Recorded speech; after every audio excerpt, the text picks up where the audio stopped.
Hello, welcome to another First Chapter Friday. Our story today, presented to you with graphic novel images, is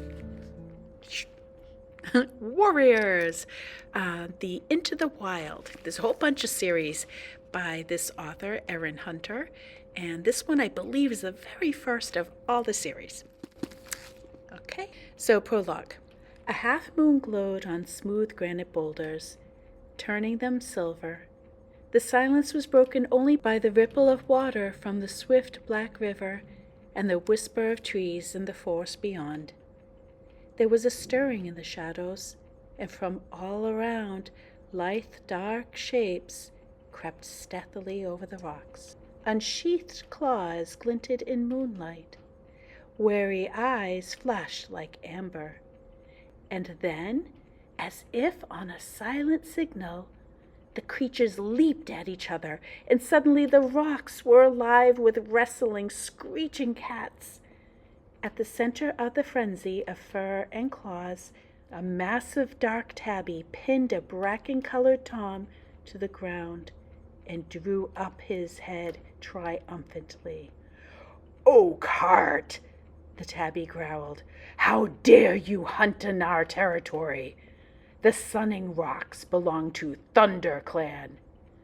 After tonight, Tiger Claw, this will be just another River Clan hunting ground," the bracken-colored Tom spat back.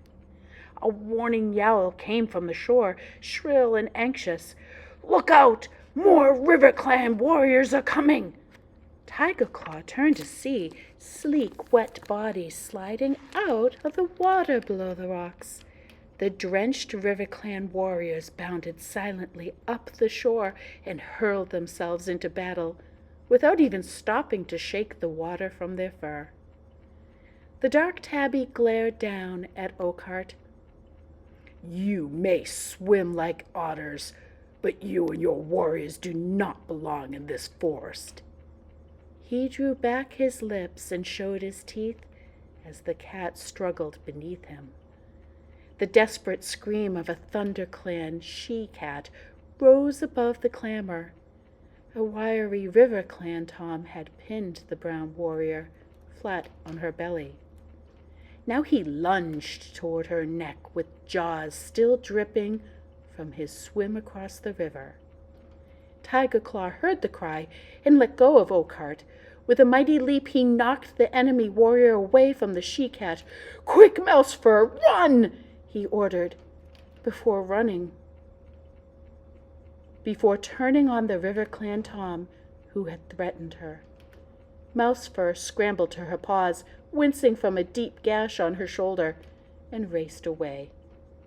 Behind her, Tiger Claw spat with rage as the River Clan Tom sliced open his nose.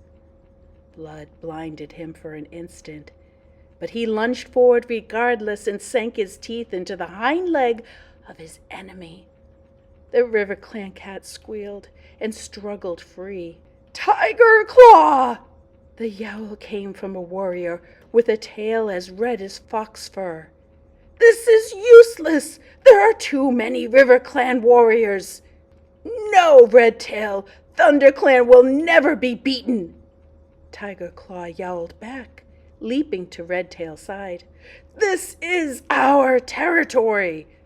Blood was welling around his broad black muzzle, and he shook his head impatiently, scattering scarlet drops onto the rocks. "Thunderclan will honor your courage, Tiger Claw, but we cannot afford to lose any more of our warriors," Redtail urged. "Blue Star would never expect her warriors to fight against these impossible odds.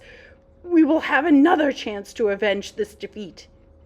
He met Tiger Claw's amber-eyed gaze steadily, and then reared away and sprang onto a boulder at the edge of the trees. "Retreat, Thunderclan! Retreat!" he yowled. At once his warriors squirmed and struggled away from their opponents. Spitting and snarling, they backed toward Redtail. For a heartbeat, the River Clan cats looked confused. Was this battle so easily won? And then Oakheart yowled, a jubilant cry. As soon as they heard him, the RiverClan warriors raised their voices and joined their deputy in caterwauling their victory. Redtail looked down at his warriors. With a flick of his tail, he gave the signal, and the Thunderclan cats dived down the far side of the sunning rocks and disappeared into the trees. Tiger Claw followed last. He hesitated at the edge of the forest and glanced back at the blood-stained battlefield. His face was grim, his eyes furious slits, and then he leaped after his clan into the silent forest. In a deserted clearing, an old gray she-cat sat alone, staring up at the clear night sky. All around her, in the shadows, she could hear the breathing and stirring of sleeping cats. A small tortoiseshell she-cat emerged from the dark corner, her paw steps quick and soundless. The gray cat dipped her head in greeting. "How is Mouse Fur?" she meowed.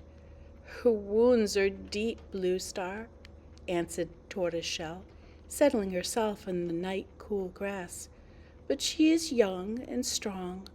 She will heal quickly." "And the others?" "They will all recover too." Blue Star sighed. "We are lucky not to have lost any of our warriors this time. You are a gifted medicine cat, Spotted Leaf." She tilted her head again and studied the stars. "I am deeply troubled by tonight's defeat. Thunderclan has not been beaten in its own territory since I became leader," she murmured. "These are difficult times for our clan. The season of new leaf is late. There have been fewer kits. Thunderclan needs more warriors if it is to survive." "But the year is only just beginning," Spotted Leaf pointed out calmly. "There will be more kits when Greenleaf comes." The gray cat twitched her broad shoulders. "Perhaps, but training our young to become warriors takes time. If Thunderclan is to defend its territory, it must have new warriors as soon as possible." "Are you asking StarClan for answers?" meowed Spotted Leaf gently, following Blue Star's gaze and staring up at the swath of stars that were glittering in the dark sky. "It is at times like this we need the words of ancient warriors to help us. Has StarClan spoken to you?" Blue Star asked. "Not for some moons, Blue Star." Suddenly, a shooting star blazed over the treetops. Spotted Leaf's tail twitched, and the fur among her spine bristled. Blue Star's ears pricked, but she remained silent as Spotted Leaf continued to gaze upward. After a few moments, Spotted Leaf lowered her head and turned to Blue Star. "It was a message from StarClan," she murmured. A distant look came into her eyes. "Fire alone can save our clan." "Fire?" Blue Star echoed. "But fire is feared by all the clans. How can it save us?" Spotted Leaf shook her head. "I do not know," she admitted, "but this is the message StarClan has chosen to share with me." The Thunderclan leader fixed her clear blue eyes on the medicine cat. "You have never been wrong before, Spotted Leaf." She meowed. "If StarClan has spoken, then it must be so. Fire will save our clan." Chapter 1. It was very dark. Rusty could sense something was near. The young tomcat's eyes opened wide as he scanned the dense undergrowth. This place was unfamiliar, but strange scents drew him onward, deeper into the shadows. His stomach growled, reminding him of his hunger. He opened his jaws slightly to let the warm smells of the forest reach the scent glands on the roof of his mouth. Musty odors of leaf mold mingled with the tempting aroma of a small furry creature. Suddenly, A flash of gray raced past him. Rusty stopped, still, listening. It was hiding in the leaves less than 2 tail lengths away. Rusty knew it was a mouse. He could feel the rapid pulsing of a tiny heart deep within his ear fur.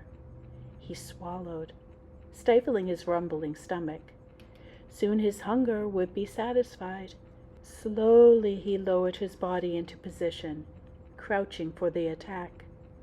He was downwind of the mouse. He knew it was not aware of him.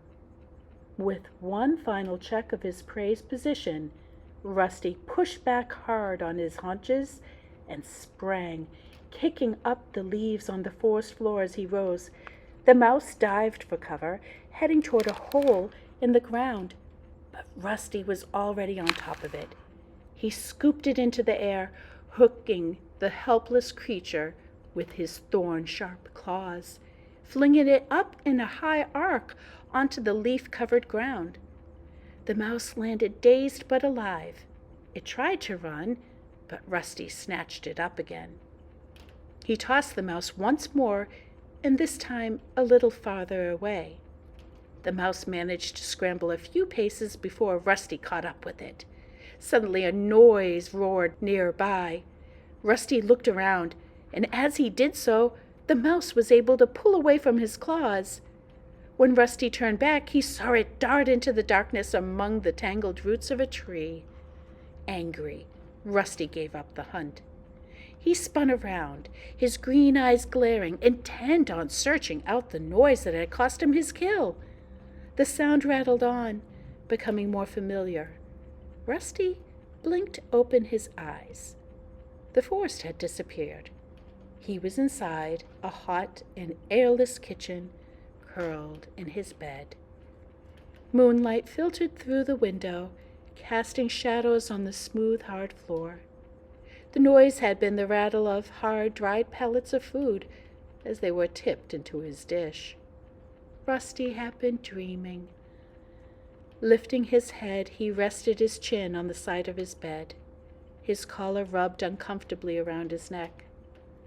In his dream, he had felt fresh air ruffling the soft fur where the collar usually pinched. Rusty rolled onto his back, savoring the dream for a few more moments. He could still smell mouse. It was the 3rd time since full moon that he had had the dream, and every time the mouse had escaped his grasp. He licked his lips. From his bed, he could smell the bland odor of his food. His owners had always refilled this dish before they went to bed. The dusty smell chased away the warm sense of his dream, but the hunger rumbled on in his stomach. So Rusty stretched the sleep out of his limbs and padded across the kitchen floor to his dinner. The food felt dry and tasteless on his tongue. Rusty reluctantly swallowed one more mouthful, and then he turned away from the food dish and pushed his way out through the cat flap, hoping that the smell of the garden would bring back the feeling from his dream. Outside, the moon was bright. It was raining lightly. Rusty stalked down the tidy garden, following the starlit gravel path. Feeling the stones cold and sharp beneath his paws, he made his dirt beneath a large bush with glossy green leaves and heavy purple flowers, their sickly sweet scent cloying the damp air around him, and he curled his lip to drive the smell out of his nostrils. Afterward, Rusty settled down on top of one of the posts in the fence that marked the limits of his garden. It was a favorite spot of his, as he could see right into the neighboring gardens as well as into the dense green forest on the other side of the garden post. The rain had stopped. Behind him, the close-cropped lawn was bathed in moonlight, but beyond his fence, the woods were full of shadows. Rusty stretched his head forward to take a sniff of the damp air. His skin was warm and dry under his thick coat, but he could feel the weight of raindrops that sparkled on his ginger fur. He heard his owners giving him one last call from the back door. If he went to them now, they would greet him with gentle words and caresses and welcome him onto their bed, where he would curl purring and warm in the crook of a bent knee. But this time Rusty ignored his owner's voices and turned his gaze back to the forest. The crisp smell of the woods had grown fresher after the rain. Suddenly the fur on his spine prickled. Was something moving out there? Was something watching him? Rusty stared ahead, but it was impossible to see or smell anything in the dark tree-scented air. He lifted his chin boldly, stood up, and stretched, one paw gripping each corner of the fence post as he straightened his legs and arched his back. He closed his eyes and breathed in the smell of the woods once more. It seemed to promise him something, tempting him onward into the whispering shadows. Tensing his muscles, he crouched for a moment, and then he leaped lightly down into the rough grass on the other side of the garden fence. As he landed, the bell on his collar rang out to the still night air. "Where are you off to, Rusty?" meowed a familiar voice behind him. Rusty looked up. A young black and white cat was balancing ungracefully on the fence. "Hello, Smudge," Rusty replied. "You're not going into the woods, are you?" Smudge's amber eyes were huge. "Just for a look," Rusty promised, shifting uncomfortably. "You wouldn't get me in there. It's dangerous." Smudge wrinkled his black nose with distaste. "Henry said he went into the woods once." The cat lifted his head and gestured with his nose over the 4 rows toward the garden where Henry lived. "That old tabby never went in the woods," Rusty scoffed. "He's hardly been beyond his own garden since the trip to the vet. All he wants to do is eat and sleep." "No, really. He caught a robin there," Smudge insisted. "Well, if he did, then it was before the vet. Now, he complains about birds because they disturb his dozing." "Well, anyway," Smudge went on, ignoring the scorn in Rusty's meow, "Henry told me there are all sorts of dangerous animals out there. Huge wild cats who eat live rabbits for breakfast and sharpen their claws on old bones." "I'm only going for a look around," Rusty meowed. "I won't stay long." "Well, don't say I didn't warn you," purred Smudge. The black and white cat turned and plunged off the fence back down into his own garden. Rusty sat down in the coarse grass beyond the garden fence. He gave his shoulder a nervous lick and wondered how much of Smudge's gossip was true. Suddenly the movement of a tiny creature caught his eye. He watched it scuttle under some brambles. Instinct made him drop into a low crouch. With one slow paw after another, he drew his body forward through the undergrowth. Ears pricked, nostrils flared, eyes unblinking. He moved toward the animal. He could see it clearly now, sitting up among the barbed branches, nibbling on a large seed held between its paws. It was a mouse. Rusty rocked his haunches from side to side, preparing to leap. He held his breath in case his bell rang again. Excitement coursed through him, making his heart pound. This was even better than his dreams. Then a sudden noise of cracking twigs and crunching leaves made him jump. His bell jangled treacherously, and the mouse darted away into the thickest tangle of the bramble bush. Rusty stood very still and looked around. He could see the white tip of a red bushy tail trailing through a clump of tall ferns ahead. He smelled a strong, strange scent, definitely a meat-eater, but neither a cat nor dog. Distracted, Rusty forgot about the mouse and watched the red tail curiously. He wanted a better look. All of Rusty's senses strained ahead as he prowled forward, and then he detected another noise. It came from behind, but the sound was muted and distant. He swiveled his eggs backward to hear it better. Paw steps, he wondered, but he kept his eyes fixed on the strange red fur up ahead and continued to creep onward. It was only when the faint rustling behind him became a loud and fast-approaching leaf crackle that Rusty realized he was in danger. The creature hit him like an explosion, and Rusty was thrown sideways into a clump of nettles. Twisting and yowling, he tried to throw off the attacker that had fastened itself onto his back. It was gripping him with incredibly sharp claws. Rusty could feel spiked teeth pricking at his neck. He writhed and he squirmed from under whisker to tail, but he couldn't free himself. For a second he felt helpless, and then he froze. Thinking fast, he flipped over onto his back. He knew instinctively how dangerous it was to expose his soft belly, but it was his only chance. He was lucky. The ploy seemed to work. He heard a "huh" behind him as the breath was knocked out of his attacker. Thrashing fiercely, Rusty managed to wiggle free. Without looking back, he sprinted toward his home. Behind him, a rush of paw steps told Rusty that his attacker was giving chase. Even through the pain of his scratches, which stung beneath his fur, Rusty decided he would rather turn and fight than let himself be jumped on again.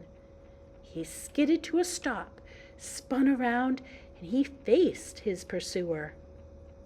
It was another kitten, with a thick coat of shaggy gray fur, strong legs, and a broad face. In a heartbeat, Rusty smelled that it was a tom, and sensed the power in the sturdy shoulders underneath the soft coat. Then the kitten crashed into Rusty at full pelt. Taken by surprise by Rusty's turnabout, it fell back into a dazed heap. The impact knocked the breath out of Rusty, and he staggered. He quickly found his footing, arched his back, puffing out his orange fur, ready to spring onto the other kitten. But his attacker simply sat up and began to lick a forepaw. All signs of aggression gone. Rusty felt strangely disappointed. Every part of him was tense and ready for battle. "Hi there, kitty pet," yelled the gray tom cheerily. "You put up quite a fight for a tame kitty." Rusty remained on tiptoe for a second, wondering whether to attack anyway. And then he remembered the strength that he felt in this kitten's paws when he had pinned him to the ground. He dropped onto his pads, loosening his muscles, and let his spine unbend. "And I'd fight you again if I have to," he growled. "I'm Gray Paw, by the way," the gray kitten went on, ignoring Rusty's threat. "I'm training to be a Thunderclan warrior." Rusty remained silent. He didn't understand what this gray what's-it was meowing about. But he sensed the threat had passed. He hid his confusion by leaning down to lick his ruffled chest. "What's a kitty pet like you doing out in the woods? Don't you know it's dangerous?" asked Gray Paw. "If you're the most dangerous thing the woods has to offer, then I think I can handle it," Rusty bluffed. Gray Paw looked up at him for a moment, narrowing his big yellow eyes. "Oh, I'm far from the most dangerous. If you were even half a warrior, I'd have given an intruder like you some real wounds to think about." Rusty felt a thrill of fear at these ominous words. What did this cat mean by intruder? "Anyway," meowed Gray Paw, using his sharp teeth to tug at a clump of grass from between his claws, "I didn't think it was worth hurting you. You're obviously not from one of the other clans." Other clans? Rusty echoed, confused. Graypaw let out an impatient hiss. You must have heard of the 4 warrior clans that hunt around here? I belong to Thunderclan. The other clans are always trying to steal prey from our territory, especially the Shadow Clan. They're so fierce, they would have ripped you to shreds, no questions asked. Graypaw paused to spit angrily and continued. They come to take prey that's rightfully ours. It's the job of the Thunderclan warriors to keep them out of our territory. When I've finished my training, I'll be so dangerous. I'll have the other clans shaking in their flea-bitten skins. They won't dare come near us then. Rusty narrowed his eyes. This must be one of the wildcats that Smudge had warned him about, living rough in the woods, hunting and fighting each other for each last scrap of food. Yet Rusty didn't feel scared. In fact, it was kind of hard not to admire this confident kitten. So you're not a warrior yet? He asked. Why, did you think I was? Graypaw purred proudly. And then he shook his wide furry head. I won't be a real warrior for ages. I have to go through the training first. Kits have to be 6 months old before they even begin training. Tonight is my first night out as an apprentice. Why don't you find yourself an owner with a nice cozy house instead? Your life would be much easier, Rusty meowed. There are plenty of housefolk who'd take in a kitten like you.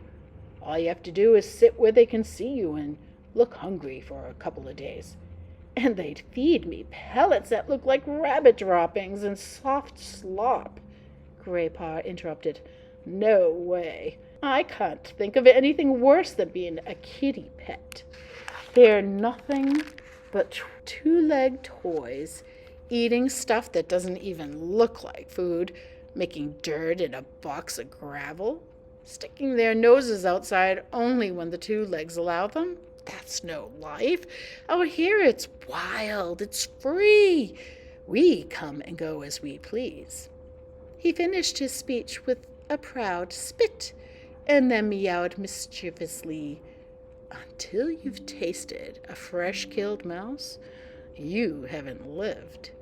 Have you ever tasted mouse? No, Rusty admitted a little defensively. Not yet. I guess you'll never understand, Graypaw sighed. You weren't born to be wild. It makes a big difference. You need to be born with warrior blood in your veins, or the feel of the wind in your whiskers. Kitties born into 2-leg nests could never feel the same way. Rusty remembered the way he had felt in his dream. That's not true, he meowed indignantly. Graypaw did not reply. He suddenly stiffened mid-lick, one paw still raised, and then sniffed the air.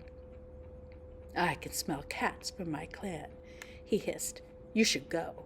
They won't be pleased to find you hunting in our territory.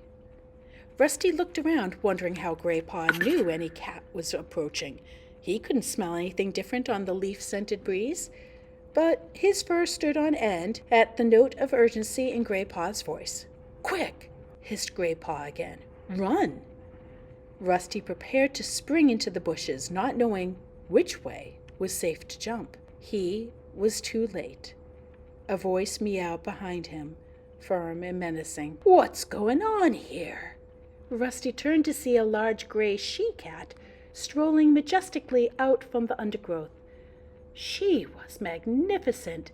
White hairs streaked her muzzle, an ugly scar parted the fur across her shoulders, but her smooth gray coat shone like silver in the moonlight. Blue Star!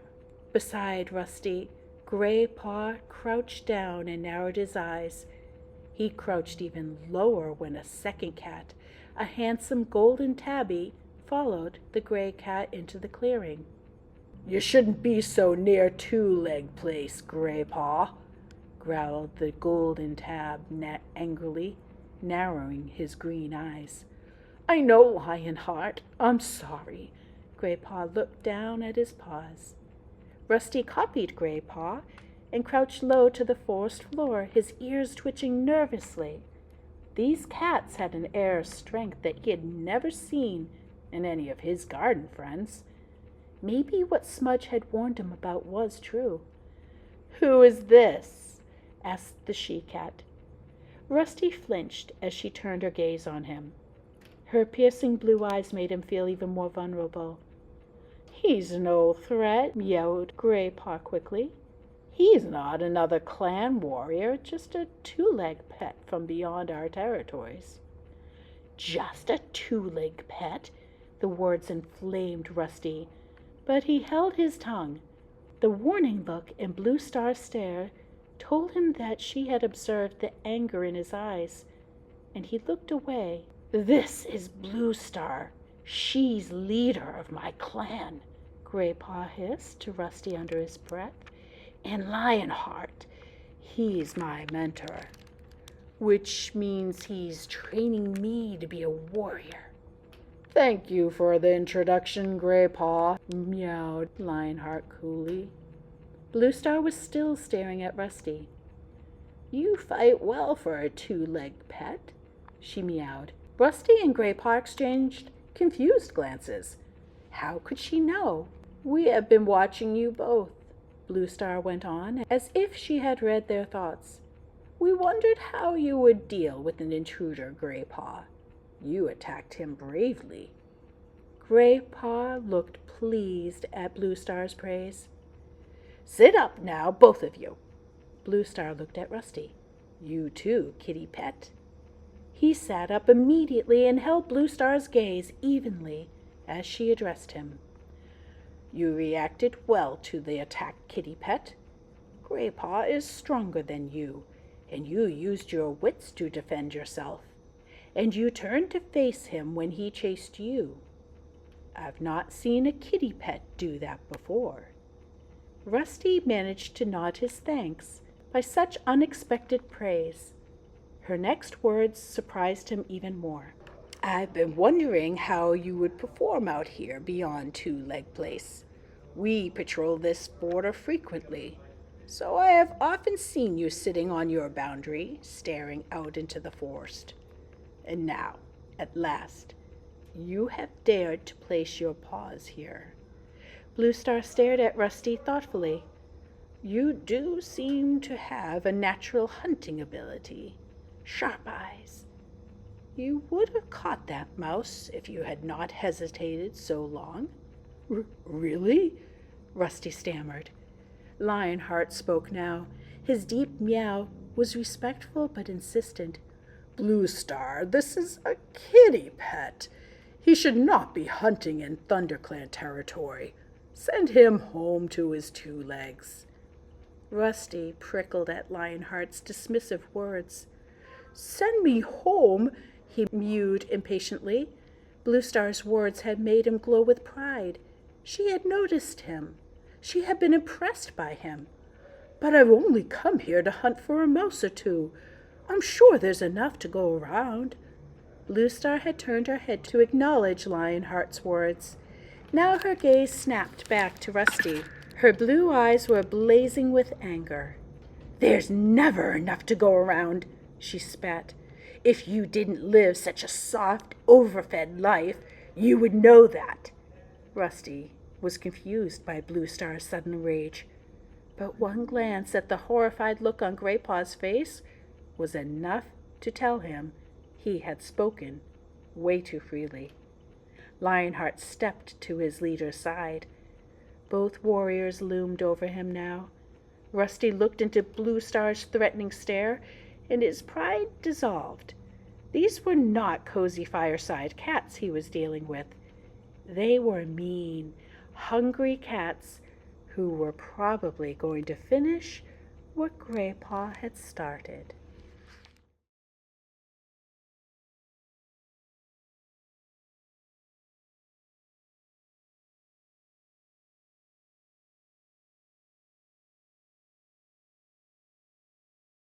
It's been a while since I read this, a really, really long time, so I honestly don't remember much of the plot and all the great characters. Just know that, as this first chapter implies, there's a whole bunch of clans of cats. They still are acting like cats, but we're able as readers to understand their thoughts. And then we understand their speech. It's kind of like Brian Jake's books, Red Wall series. That's what I would compare it to. And I hope that if you aren't interested in trying the whole novel, at least you do try that graphic novel that I used to accompany this chapter.